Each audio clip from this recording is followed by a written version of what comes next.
Participating in assessments this quarter for me was really eye-opening.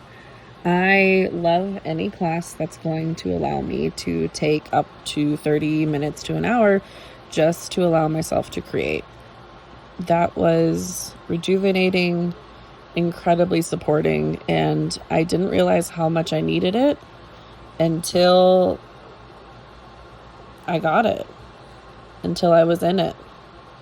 And I just want to take this time to also thank everybody who presented and did all the hard work, and also who sat with us and with me while doing this and supported everybody with these assessments this quarter.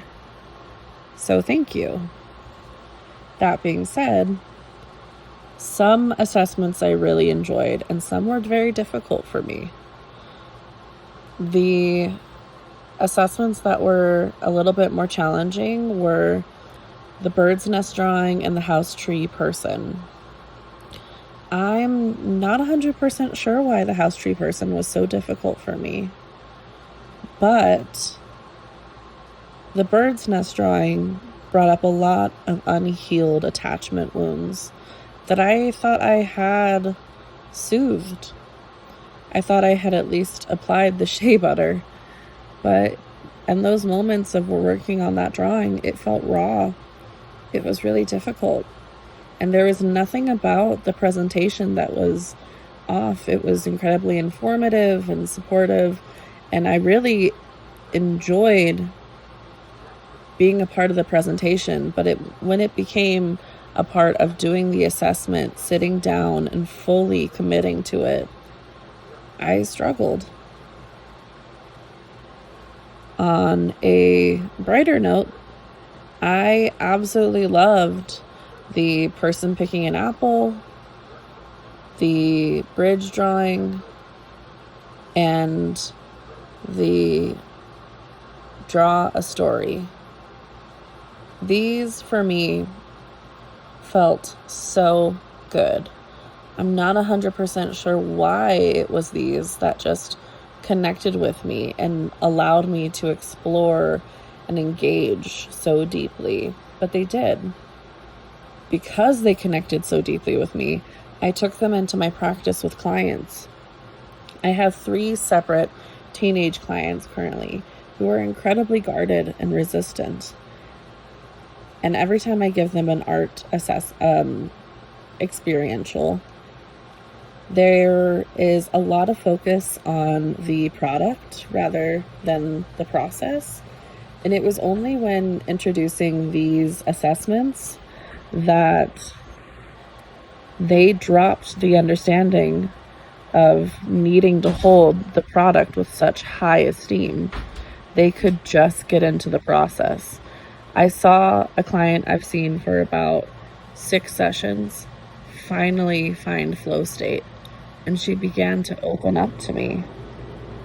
And that was the most empowering thing that I've ever felt, and also the most reassuring thing. It reminded me of why we're here, why we're doing this.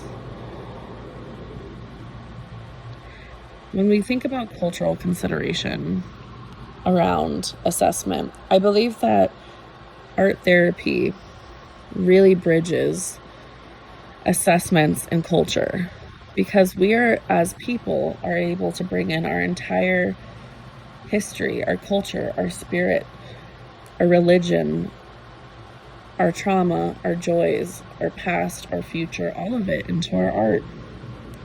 We can put it all in there without having to explain. I think really where we are still needing support, a bit of a growth edge around assessments in art therapy, is making sure that the cultural considerations are being provided in the assessment being described to the client. We need to adjust things so that we can better explain to clients who may not be as understanding of a particular type of tree. Maybe we have clients who have never seen an apple tree before. Can it be a pecan tree? Can it be something else? But also, with the graded bias of how we interpret the assessment. We really need to be exploring those cultural understandings that we have so we're not assessing our clients in the wrong way, in a biased way. I believe both of these things have really addressed how I feel and understand assessments now. I came into the quarter feeling very neutral about assessment, and now I realize that there is a lot of power to hold. And it was the how do you understand assessment that brought about the inspiration for this piece. I wanted to do something I have never done before because I wanted the experience of something completely new, a client doing an assessment. Maybe some pressure, maybe some enjoyment, maybe some flow state. And I also wanted to take all that assessment holds. So in my piece, I'm engraving a mirror. The mirror felt important and representational of how much we identify with some of these graded things like assessments or personality quizzes, size, anything like that. That becomes a part of our identity, and that can be powerful and very, very scary at the same time. But also, as clinicians, we need to understand that these assessments are nothing more than just more information. The client is still their own expert. The assessment doesn't get to tell the client who they are.